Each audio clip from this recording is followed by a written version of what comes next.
Hola, buenas tardes. Les doy la bienvenida a todos y a todas a la clase del día de hoy. En la mañana no pude conectarme por cuestiones laborales, pero espero que no sea algo que pase todos los martes, ya que pues la clase es en la mañana. Sin embargo, pues hoy sí se me dificultó poder conectarme en la mañana. Eh, el tema del día de hoy son los modelos de comercio internacional y su evolución. eh, que pues son una parte importante del marco jurídico del comercio exterior, debido a que precisamente vamos a ver los distintos modelos de mercado a nivel internacional. Antes de continuar con la clase, voy a compartir la pantalla para que puedan ver la presentación del día de hoy.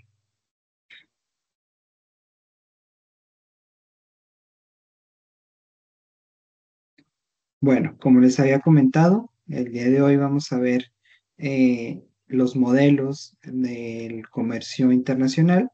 La meta de hoy es entender estos diferentes modelos, es conocer cómo han evolucionado con el tiempo estos modelos y también el cómo estos modelos o estos conceptos se aplican al comercio electrónico, que pues es otra parte fundamental del comercio actualmente.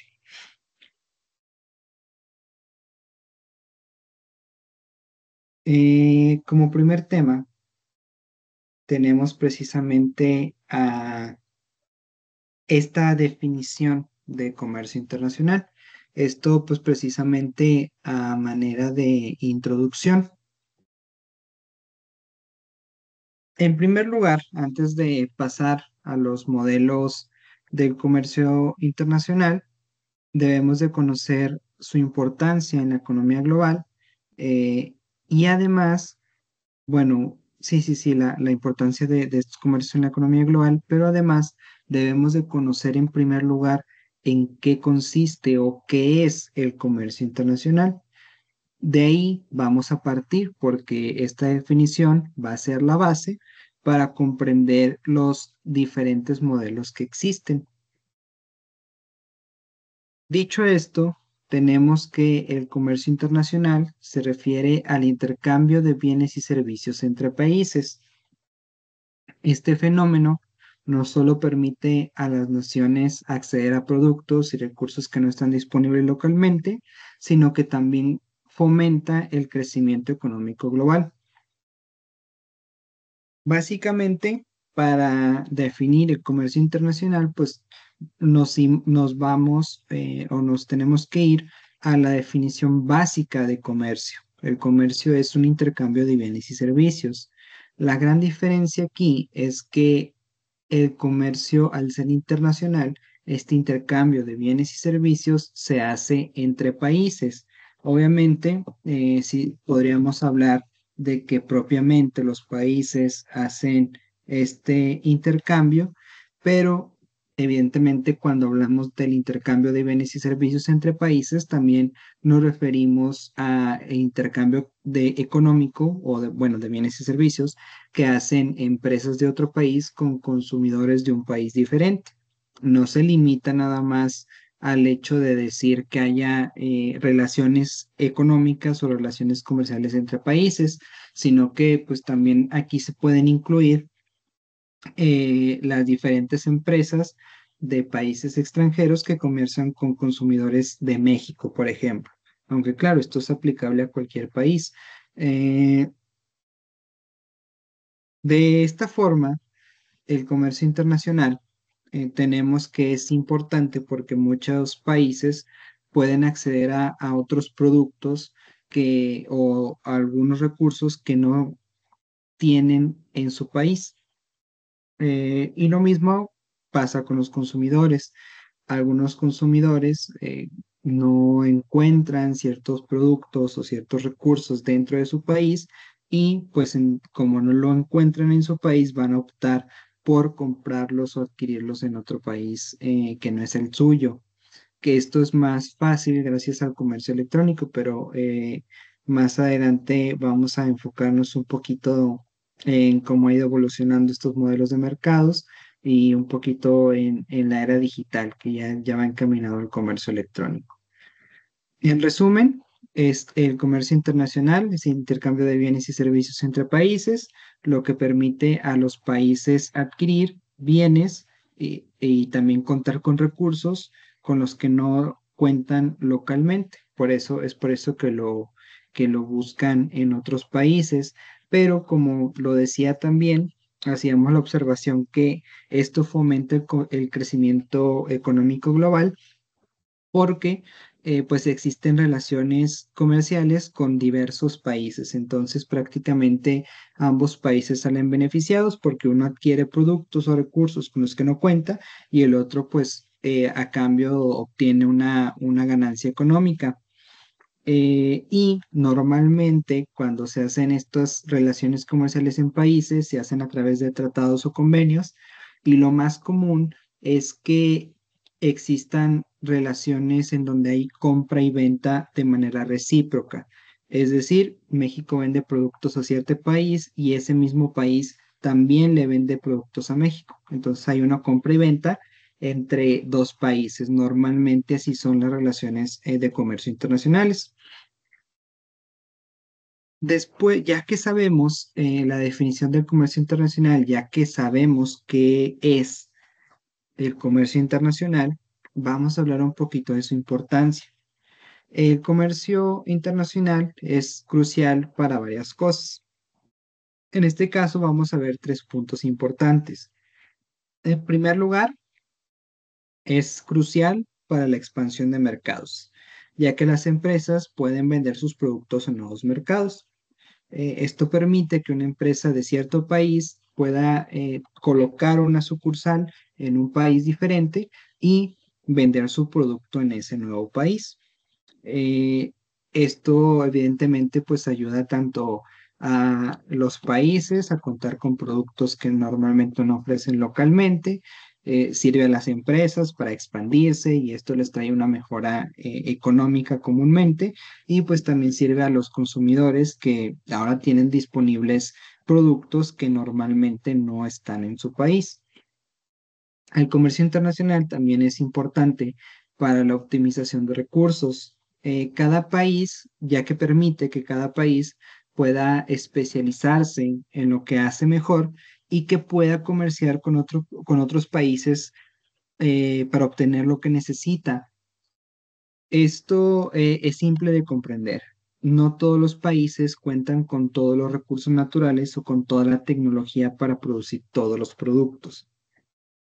Entonces, pues cada país se tiene que dedicar a producir únicamente o a recolectar los recursos que se dan dentro de su territorio. Hay ciertos países en los que no es común encontrar algunos recursos, perdón, y esos países son los que normalmente adquieren recursos naturales de otros países.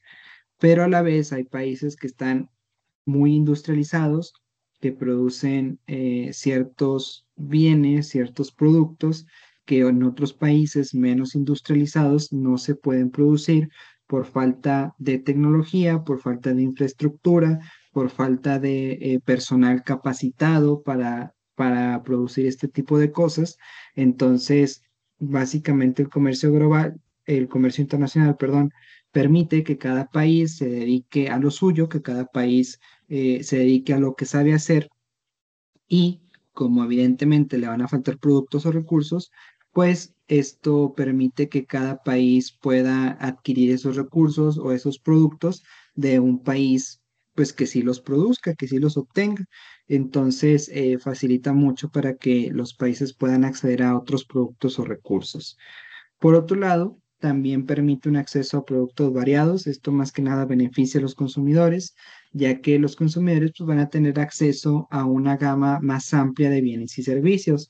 Como les decía, normalmente ocurre que los consumidores quieren un determinado producto, pero ese producto no se encuentra a la venta en su país. Entonces, lo que hacen es adquirirlo de una empresa de otro país.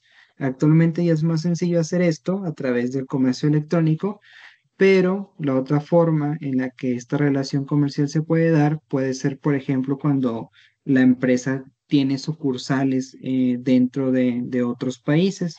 Esa es otra forma en la que se da este comercio internacional. Entonces, como ya lo vimos, pues puede llegar a beneficiar tanto a los países como a las empresas como a los consumidores. Y pues básicamente estos son los tres puntos que resumen la importancia del comercio internacional, que bueno, estos son los puntos que vimos, la expansión de mercado, la optimización de recursos y el acceso a productos variados. Ahora vamos a ver los modelos clásicos del comercio internacional. Aquí vamos a hablar de tres modelos importantes que son fundamentales para entender los mercados clásicos de comercio internacional, porque como les he adelantado, pues el comercio internacional ha ido evolucionando de tal manera que actualmente ya puede ser vía electrónica, pero evidentemente en tiempos anteriores, cuando no se contaba con la tecnología, cuando no se contaba con el internet, pues había otras formas de llevar a cabo este comercio internacional. Entonces, hay tres teorías fundamentales que nos explican este comercio internacional.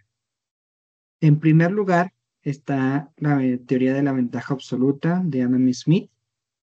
Adam Smith argumentó que un país tiene una ventaja absoluta en la producción de bienes si puede producirlos más eficientemente que otros países. Según Adam Smith, los países deben especializarse en la producción de bienes en los cuales tienen una ventaja absoluta y comerciar con otros para obtener los que no pueden producir de manera eficiente. Que esto pues va de la mano precisamente con lo que ya hablábamos de la optimización de recursos. Lo que sugiere Adam Smith en su teoría de la ventaja absoluta es que si en un país hay facilidad para producir ciertos bienes, hay ciertos recursos que están disponibles dentro del territorio de ese país y que son de acceso fácil para ese país, pues es mejor dedicarse a producir con esos recursos, es mejor dedicarse a recolectar esos recursos y comerciarlos en caso de que sea necesario. Pues básicamente lo que te dice Adam Smith es enfócate en lo tuyo. Tú produce nada más aquellos bienes que sean fácil producir para ti y que los puedas producir de manera eficiente, ya que sobre esos bienes pues tienes una ventaja respecto a los demás países que tienen más dificultad para producir ese tipo de bienes. Y aquellos bienes que no puedes producir eficientemente sobre aquellos bienes que no tienes una ventaja absoluta, pues en lugar de producirlos, mejor comercia. Eso es lo que sugiere Adam Smith en su teoría. Por otro lado está la teoría de la ventaja comparativa de David Ricardo. David Ricardo amplió esta idea que de Adam Smith con la teoría de la ventaja comparativa. Esta sostiene que incluso si un país es menos eficiente en la producción de todos los bienes en comparación con otro país, aún así puede beneficiarse del comercio especializándose, perdón, en la producción de bienes en los que tiene la menor desventaja relativa. Básicamente lo que nos dice David Ricardo es que es correcto el pensamiento de Adam Smith, que los los países se deben especializar en producir aquellos productos respecto a los cuales tienen una ventaja absoluta, pero también nos da la otra opción. Nos dice David Ricardo que los países también se pueden beneficiar si producen aquellos bienes sobre los cuales no tienen tanta desventaja. Básicamente nos dice si hay bienes que es más fácil producir, hay otros bienes hay una dificultad media al momento de producir y hay unos bienes que es muy difícil producir para ese país. Lo que nos dice David Ricardo es aquellos bienes que tienen una dificultad media a producir, también especialízate en su producción, porque al final de cuentas, especializarte en la producción de ese tipo de bienes, pues también te puede traer un beneficio económico. Más que nada, pues depende del tipo de bien que sea, porque evidentemente existirán otros países en donde ese bien también es producido de manera eficiente, en donde hay una ventaja absoluta, pero es muy complicado que un solo país pueda abastecer de un determinado producto a todo el mundo. Entonces existe la posibilidad de que si bien no tienes una ventaja absoluta al momento de producir ese bien, de como quiera aprovecha la oportunidad que tienes porque puedes llegar a producir cierta cantidad de ese producto y venderlo a otros países que no llegaron a poder comerciar con el país que tiene una ventaja absoluta sobre ese bien. Básicamente, en resumen, para que se comprenda mejor, David Ricardo nos dice también sobre aquellos bienes que tienes una desventaja relativa, o sea, que hay una dificultad media para producir, también especialízate en la producción de esos bienes. Y el último modelo clásico es el modelo de Heckscher-Ohlin. Este modelo introduce el concepto de abundancia de factores. Este modelo propone que los países exportan bienes que utilizan intensivamente los factores de producción porque tienen en abundancia e importan bienes que requieren factores escasos. Por ejemplo, un país con abundancia de mano de obra barata va a exportar bienes que requieren mucha mano de obra. Aquí ya está hablando de factores de producción, ya está hablando de tierra, ya está hablando de capital, ya está hablando del factor humano, del trabajo. Básicamente, lo que nos quiere decir aquí es que el país se va a especializar en producir aquellos bienes dependiendo del factor de producción que abunde dentro del territorio. Como su nombre lo dice, como el ejemplo lo dice, cuando tienen mano de obra barata, pues el factor de producción que abunda en ese país evidentemente es el trabajo. Cuentan con mucho capital humano y este capital humano pues es barato. Un ejemplo de ello es precisamente México. Entonces, ese país va a aprovechar ese factor de producción que tiene. Como su mano de obra es barata, va a producir aquellos bienes que requieren mucha mano de obra, porque pueden disponer de mucha mano de obra al ser muy barata. Otro ejemplo podría ser un país que tiene mucha tierra, pues se va a dedicar a producir aquellos productos que requieran de tierra. Por ejemplo, hablando de sembradíos, de verduras, de frutas, de este tipo de cosas. Entonces, aquí lo que como que evoluciona esta teoría de la que nos hablaba Adam Smith, e introduce esta abundancia de factores y aquí ya no nada más están considerando si el país es capaz de producir o no un determinado producto, si tiene facilidad para hacerlo o no. Aquí nos dice Heckscher que no depende nada más de eso, sino que también los países aprovechan los factores de producción con los que cuentan, ya que el factor de producción que tienen en abundancia es el que van a utilizar para producir. Después vienen los modelos neoclásicos y nuevas teorías. Aquí también encontramos tres teorías importantes, pues debido a que, más bien estas teorías surgieron debido a que los modelos de comercio internacional pues han ido evolucionando para incorporar realidades económicas. Como les digo, son tres teorías importantes. La primera es la del modelo de ciclo de vida del producto, que es de Raymond Vernon. Esta teoría sostiene que los productos pasan por un ciclo de vida que incluye la introducción, el crecimiento, la madurez y el declive. En esta fase inicial de la introducción, los productos son fabricados y consumidos en el país de origen. A medida que el producto va madurando y los costos de producción se disminuyen, la producción se va a trasladar a otros países y el comercio internacional aumenta.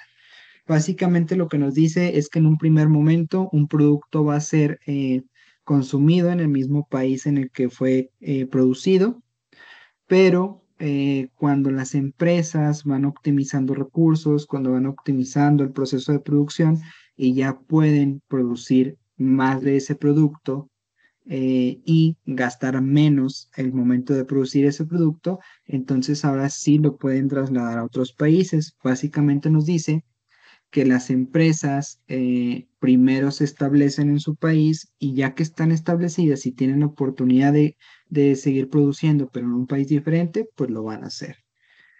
Por otro lado está la teoría del comercio intraindustria. A diferencia de los modelos anteriores que se centran en el comercio de bienes diferentes, esta teoría nos explica el comercio de productos similares.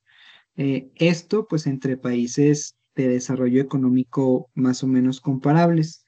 Nos dice que los países intercambian productos que son similares en tipo, pero que son diferentes en características o calidades. Eh, pues básicamente nos dice que los países también comercian productos que son del mismo tipo, de la misma especie, pero aquí lo que cambia es la calidad de ese producto o ciertas características. Más que nada esto los países lo hacen, aparte de porque hay una relación comercial amistosa entre países, lo hacen para que exista una mayor variedad de productos y que esos productos sean de distintas calidades, porque eh, puede ocurrir que en un país pues sí se produzca cierto bien, pero que haya otros países en los que ese bien sea de mayor calidad. Entonces, hacen esta relación comercial para que la población de ambos países pueda tener acceso a bienes de mayor calidad, a bienes de menor calidad, perdón, de mediana calidad o de menor calidad, y esto impacta mucho en el tema de los precios. Evidentemente, un bien de mayor calidad pues va a tener un precio más alto y entre menos calidad existe en el bien, pues el precio va a disminuir también. Y esto es relevante considerando la capacidad económica que tienen los integrantes, lo que tiene la población de cada país. Más que nada, por eso se hace, más que nada por eso se hace este tipo de comercio cuando se habla de bienes del mismo tipo, para que los consumidores tengan acceso a bienes de distintas calidades y como tienen distintas calidades, también tienen distintos precios. Entonces, pueden acceder a todo tipo de bienes. Bueno, más bien al mismo bien, pero de diferentes calidades. Por otro lado, está la teoría de la nueva geografía económica. Esto es de Paul Krugman, quien nos introduce el concepto de economía de aglomeración, donde las empresas se agrupan en ciertas regiones para beneficiarse de reducciones en costos y también acceso a mercados más grandes. Básicamente, esta teoría examina cómo la localización geográfica puede influir en el comercio y el desarrollo económico. Esto lo vemos en México, por ejemplo, con el tema de la industria automotriz, el cómo países como Canadá o Estados Unidos han trasladado sus industrias a México, en su gran mayoría industrias automotrices y evidentemente pues en gran parte en el norte del país más que nada. Esto podría ser un ejemplo. Evidentemente, pues aquí Estados Unidos y México y Canadá están aprovechando su geografía porque pues son países vecinos. Entonces es muy fácil para Estados Unidos o es más fácil trasladar su industria a México para tener sucursales y sedes aquí en México que trasladarlas a otras partes de Sudamérica porque es más lejano el recorrido que se va a tener que hacer. Entonces es mucho más sencillo tomar el norte de México para colocar su industria. Esto puede ser un ejemplo de cómo la localización geográfica va a influir en el comercio y en el desarrollo económico. Como siguiente punto, tenemos la evolución del comercio internacional en la era global. El comercio internacional ha experimentado una profunda transformación con la globalización y la tecnología.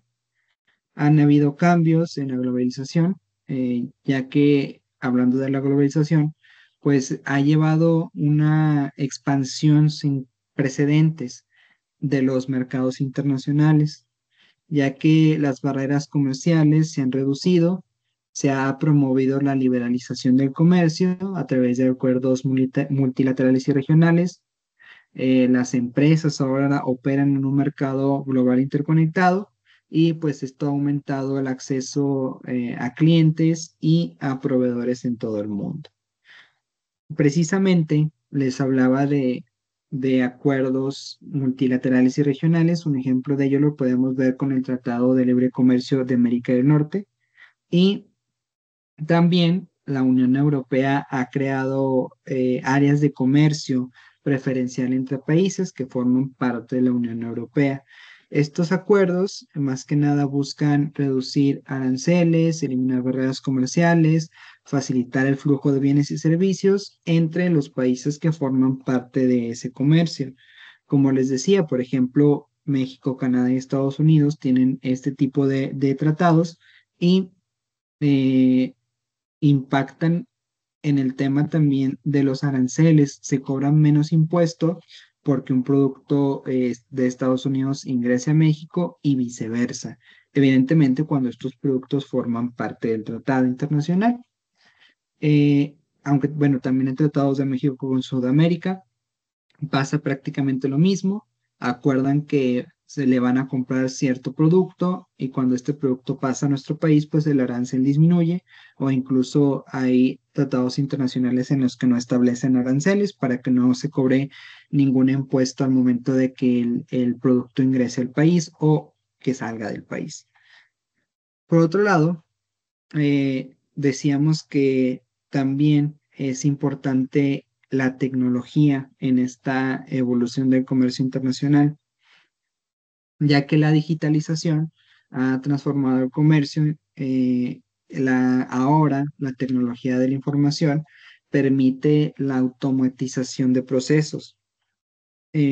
Por otro lado está el e-commerce, que es el comercio electrónico, y una gestión más eficiente.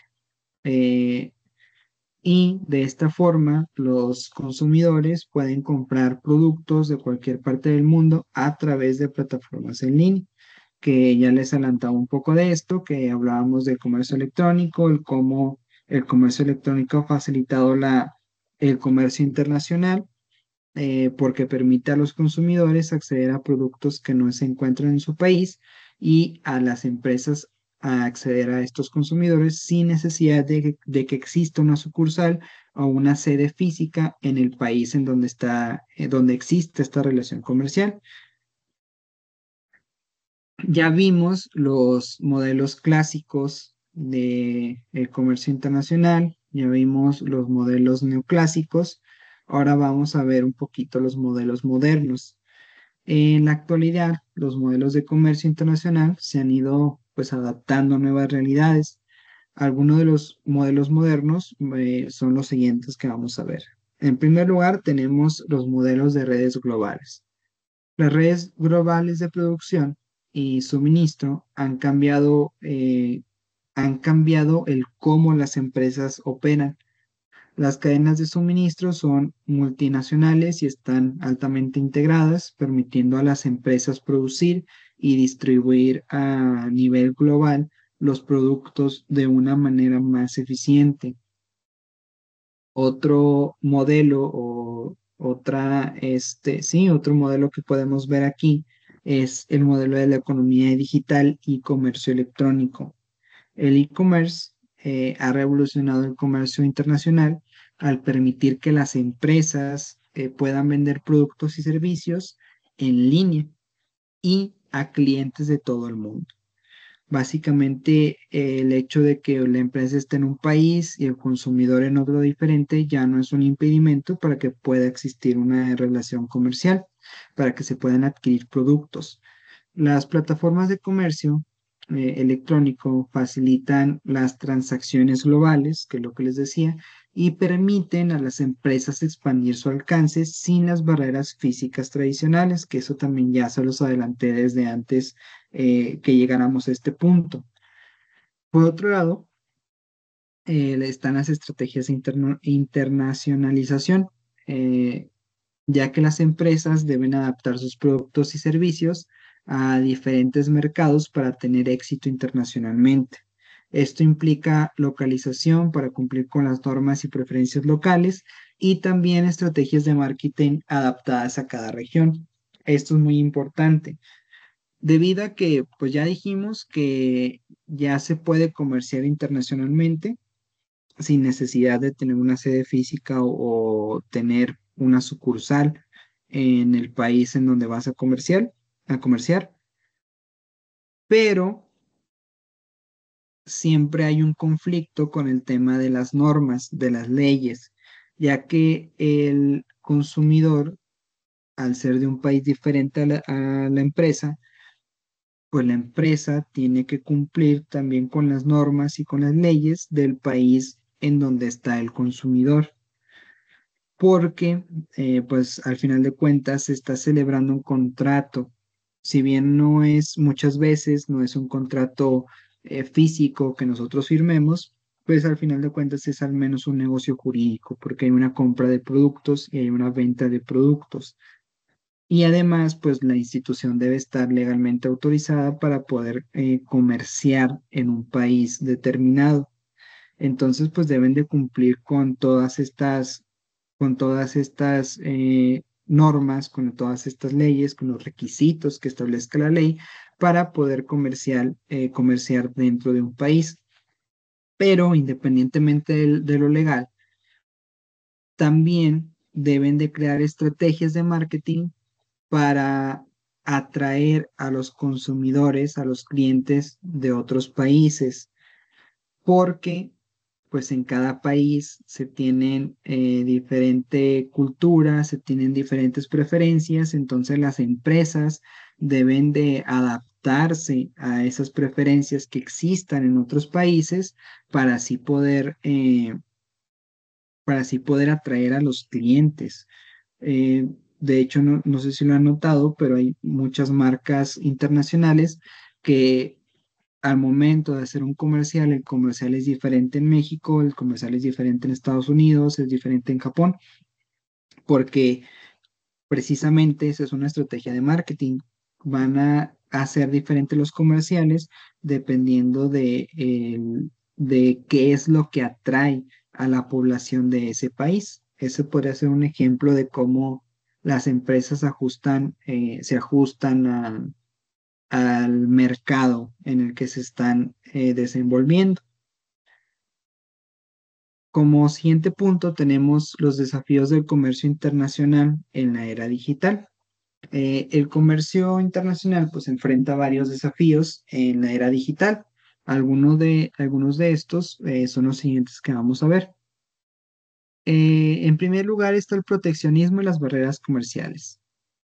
A pesar de que hay una tendencia hacia la liberalización del comercio, muchos países han impuesto restricciones y aranceles para proteger sus economías locales y pues este proteccionismo puede afectar negativamente el comercio global y a las cadenas de suministro internacionales.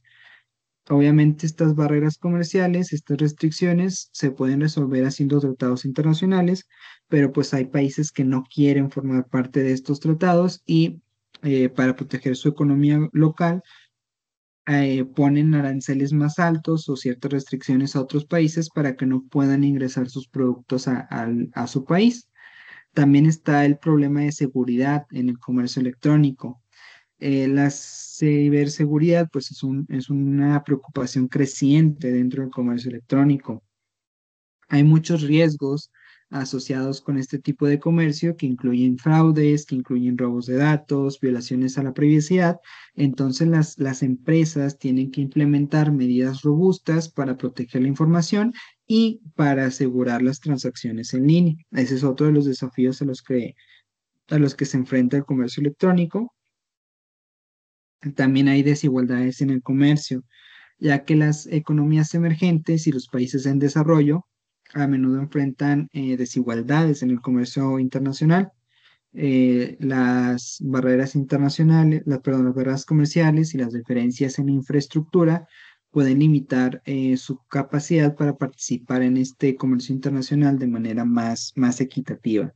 Esto más que nada pasa porque pues, hay países que no cuentan con la tecnología, con la infraestructura para tener sedes físicas en otros países y pues esto limita su posibilidad de, pues, de participar en el comercio global o de acudir ante otros mercados. Evidentemente, pues el comercio electrónico también te ayuda para esto, pero hay empresas medianas o pequeñas que no cuentan con la infraestructura para temas de logística, por ejemplo.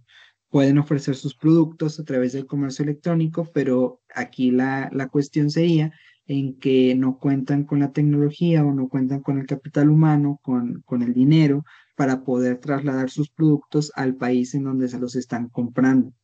Entonces, pues es también una barrera que enfrentan más que nada las personas, perdón, las pequeñas y las medianas empresas o también los particulares que quieren ofrecer su producto de manera electrónica. Si bien facilita el comercio, también hay ciertas barreras que existen en cuanto a este comercio electrónico. Como siguiente punto, vamos a ver las políticas y regulatorias en el comercio internacional. Estas pues juegan un papel crucial dentro de él. Las políticas, hablando de las políticas de comercio internacional, aquí los gobiernos implementan estrategias y regulaciones para proteger sus industrias y para fomentar el comercio. Esto incluye pues acuerdos bilaterales, así como políticas de subsidios y aranceles, que esto pues ya se los adelantaban. Ahí celebran tratados internacionales los países, disminuyen el impuesto y facilitan o perdonan el impuesto, hacen un subsidio, perdonan el impuesto a los países para que facilite el ingreso de los productos que provienen de otro país. También hay otros organismos internacionales que se encargan de regular el comercio internacional. Uno de ellos es la Organización Mundial del Comercio. Eh, pero pues hay otros organismos internacionales. Todos ellos establecen normas y regulaciones para asegurar un comercio justo y abierto. Esta Organización Mundial de Comercio, más que nada, supervisa la implementación de acuerdos comerciales y resuelve las disputas entre países. Por otro lado, hay que hablar del comercio electrónico, porque la Organización Mundial de Comercio nació cuando no existía el comercio electrónico y la mayoría de los organismos internacionales también. Las normativas para el comercio electrónico deben de incluir, o estas que se están realizando, pues incluyen la protección de datos personales, la regulación de transacciones en línea y deben adaptarse a los desafíos específicos del comercio digital, que pues al final de cuentas se busca garantizar la seguridad y la confianza del consumidor. Ya para ir cerrando con esta clase, para concluir, pues hemos cubierto una amplia gama de temas relacionados con los modelos de comercio internacional y pues con su evolución. Hemos visto los modelos clásicos, las nuevas teorías en la era digital, hemos visto cómo el comercio internacional ha cambiado y se ha adaptado a las nuevas realidades, hemos explorado teorías clásicas como la ventaja absoluta y la comparativa, hemos visto modelos más modernos que reflejan la globalización y el impacto de la tecnología y pues hemos discutido conceptos que son esenciales para entender el comercio electrónico, el cómo este comercio se integra en el panorama global y qué desafíos y oportunidades presenta. Antes de concluir con esta clase, me gustaría recordarles que cualquier duda que tengan, pueden contactarse conmigo por medio de la plataforma y ahí sin problema les ayudaré a resolver cualquier duda o pregunta que tengan. Y no me quiero ir de la clase sin antes recordarles que está la actividad en la plataforma.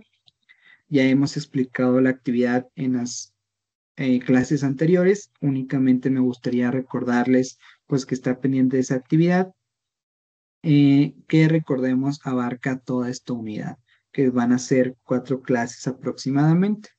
Entonces, pues nada más quería recordarles que sigan trabajando en esa actividad que está pendiente. Dicho esto, les agradezco mucho su atención y nos vemos en una siguiente clase. Que tengan buen día.